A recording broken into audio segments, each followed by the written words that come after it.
साताऱ्याच्या संगम माहुलीमधील उपेक्षित असलेल्या महाराणी ताराराणी यांच्या समाधीला सामाजिक संस्थेकडून वज्रलेप। प्रशासनाची वाट न पाहता पुण्यातील श्री स्वामी ओम मल्हारी प्रतिष्ठाननं पुढाकार घेत समाधीला दिला वज्रलेप।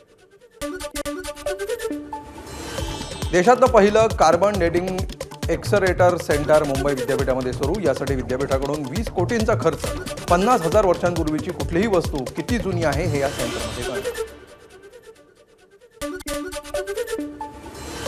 इतिहासात वापरला जाणारा साधारण शब्द न वापरता ऐतिहासिक वस्तूंचं अचूक कालमापन होणार। पुरातत्व विभाग आणि इतिहास संशोधकांना कार्बन डेटिंग सेंटरची मोठी मदत होणार। बायोमेडिकल अणुऊर्जामध्ये सुद्धा हे सेंटर महत्त्वाची भूमिका बजावणार। पनवेल महापालिकेकडून चक्क भटके कुत्रे आणि मांजरांचं आधार कार्ड। शहरातील भटके कुत्रे आणि मांजरांची संख्या नियंत्रणात ठेवण्यासाठी अभिनव उपक्रम। गडचिरोलीमध्ये 61 लाख रुपयांच्या दारूवर चालवला बुलडोजर। देसाईगंज पोलिसांची कारवाई।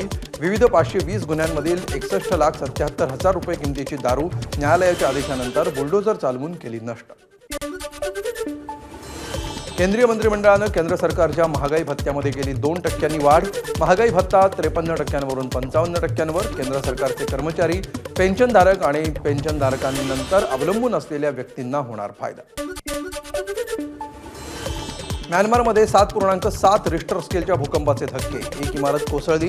मंडालेमध्ये भूकंपाचा केंद्रबिंदू। जीवितहानीचं वृत्त नाही, मात्र भूकंपानंतर लगेचच सुनामीचा इशारा दिला। एबीपी माझा, उघडा डोळे बघा नीट।